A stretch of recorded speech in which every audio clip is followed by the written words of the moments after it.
Mais nous-mêmes, nous avons l'autre nom biblique. Chrétien. Le monde qui rentre dans l'église là, c'est chrétien. Ça, il doit une attention très soutenue à tout chacun.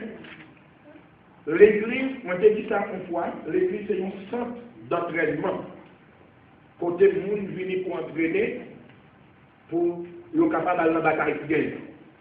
The church is a center of training for those to be ready to go to the battlefield.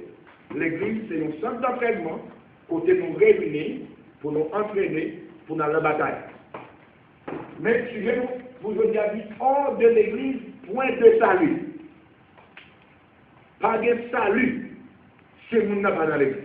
Ça, c'est une grosse question qu'on va entamer, c'est que vous pensez sur les empiles, frère Maxime, l'église là, les représenter moyen pour nous jouer une salut, l'église là. Parce que Jésus t'a dit lui-même personnellement, je bâtirai mon église et que les portes du séjour des morts ne prévaudront point contre elle.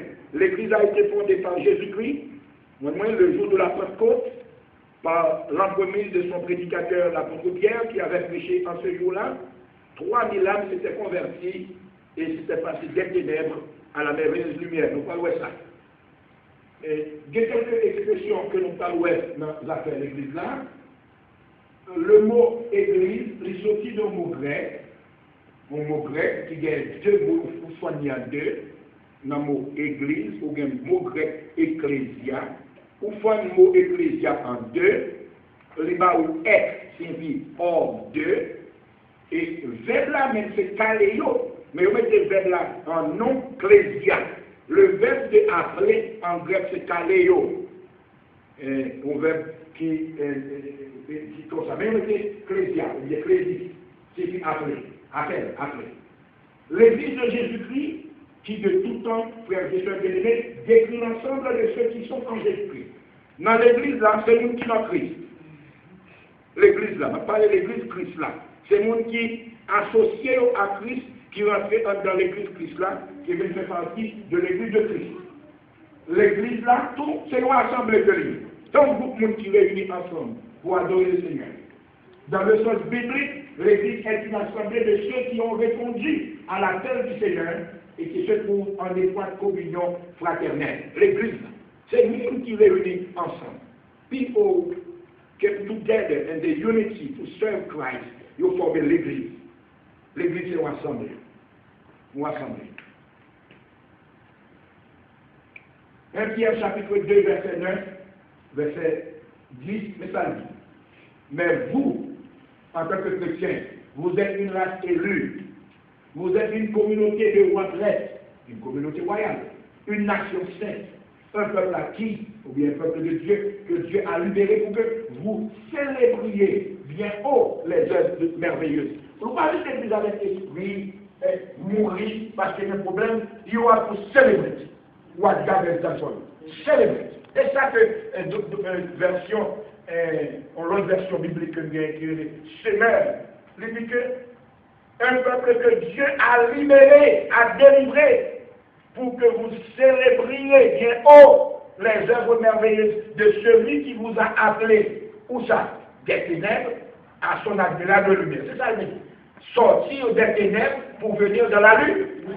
C'est ça qui t'aime pour l'église là. L'église a son groupe qui quitte l'enfer noir, qui quitte l'âge, qui vient rentrer dans la lumière. Et Christ est lumière. Jésus dit, je suis la lumière du monde. Je suis la lumière du monde. Il est venu comme lumière. Jesus Christ came as the light of the world. And he calls you as the light of the world. You are the light of the world. That's why Christ called you to do, brothers and sisters. Car vous qui autrefois n'étiez pas le peuple de Dieu. You have to remember, without Christ, you were in darkness. Vous me songez, sans Christ, d'après 1 Pierre 2, verset 9 et verset 10, où tu es sans Christ, où tu es dans la ténèbres. C'est pas vrai? Maintenant vous êtes le peuple de Dieu. Vous qui n'étiez pas au bénéfice de la grâce de Dieu, ou pas de privilège, ça va guérir.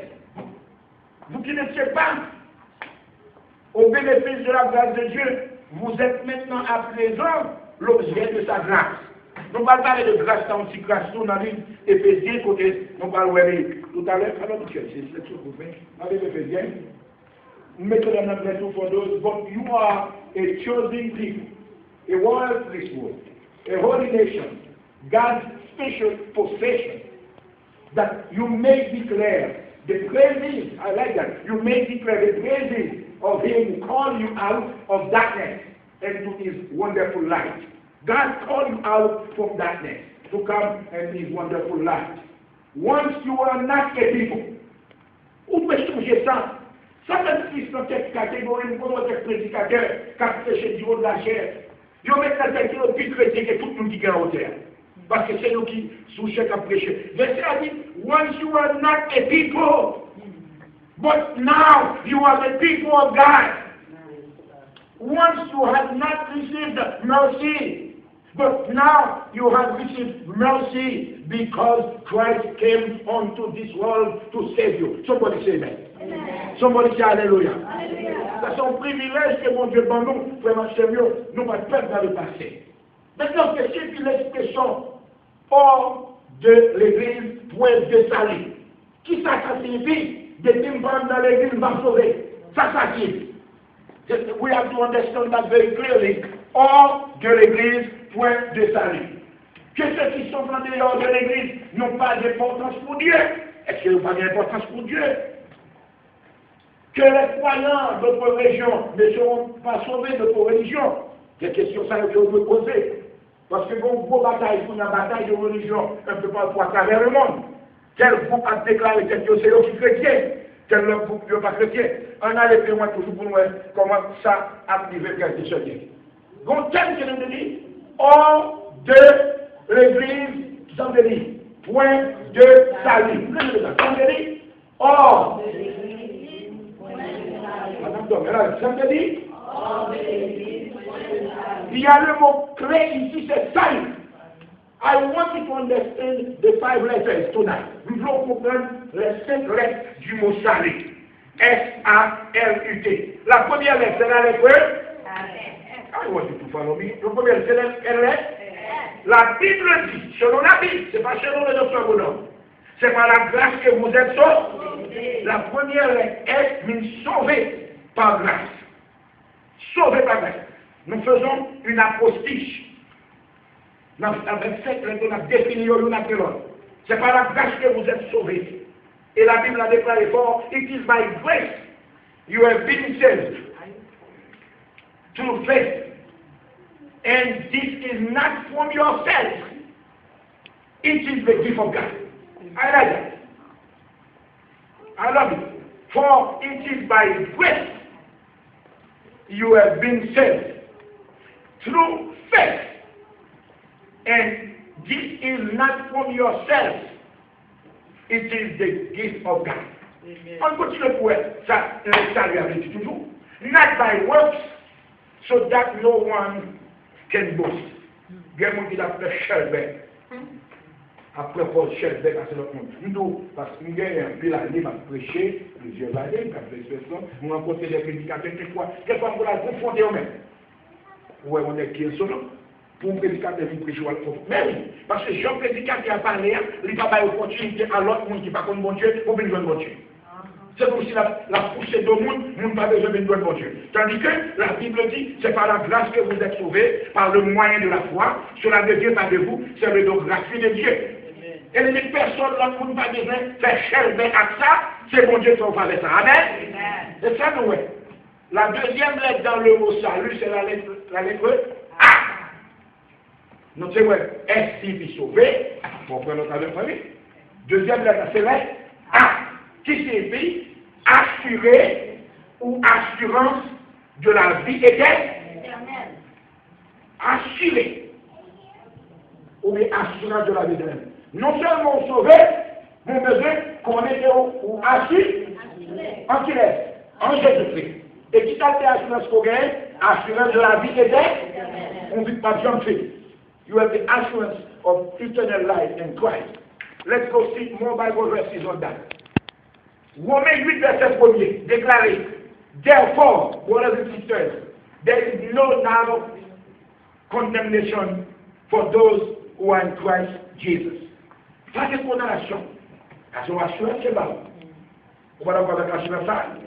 Pas de condamnation pour mon Dieu la Christ. Il faut assurer ça sur ces chrétiens. Je ne vais pas parler de protestants, mais sur ces chrétiens où observer le Seigneur par une condamnation. No matter what, there is no more condemnation. Christ save you. That's a privilege. Amen? C'est un privilège pour bien. Pas monde qui faut sauver. C'est mon Dieu fait pour vous. Dans Romains 8, verset 38 et 39, ça dit, Paul dit car j'ai l'assurance que ni la mort, ni la vie, ni les anges, ni les démons, ni les choses présentes, ni les choses à venir, ni aucun autre pouvoir, ni la hauteur, ni la profondeur, quelle que soit bagaille création qui est dans le monde là, Paul dit, bagaille ça ne pas capable de séparer de l'amour de Dieu. You see that?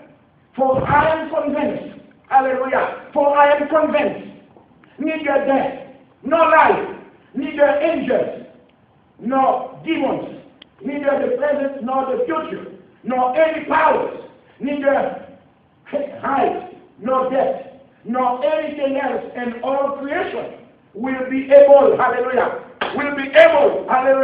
to separate us from the love of God that is in Christ Jesus our Lord. Remember what Jesus did for you? He came to seek and to save what was lost. Amen? And the Bible says, for God so loved the world that he gave his only begotten Son, that whosoever believes in him should not perish, but have everlasting life. Première lettre, c'est lettre S, si vous sauvez par grâce en Jésus-Christ. C'est un privilège, c'est un cadeau. Deuxième lettre, c'est lettre A, assurer que je sauve. Payer, Jésus paye ça pour moi en quoi, m'assurer. Troisième lettre, c'est lettre R. Moi, j'étais esclave, j'étais marié pour grave, je ne vais pas servir mon Dieu. Bon Dieu vini, livrer Jésus, vient libérer. Jesus Christ, Saint Jesus, God sent Jesus Christ pour libérer. Libérer en Christ. Liberté spirituelle. Je vais profiter là pour faire connaître une grande différence entre libertinage et liberté. Libertinage, c'est le monde qui parle pour l'instant. Au point de l'extension, il y a des gens qui sauvent, mais ça biblique. Ou pas quand il y a des gens qui disent, quittez la Bible, la vie, j'aimerais. Vous ne pouvez pas ça? Some people say, let me live my life the way I want to live my life. No, you cannot do that. You are slave. Jesus Christ came to give you the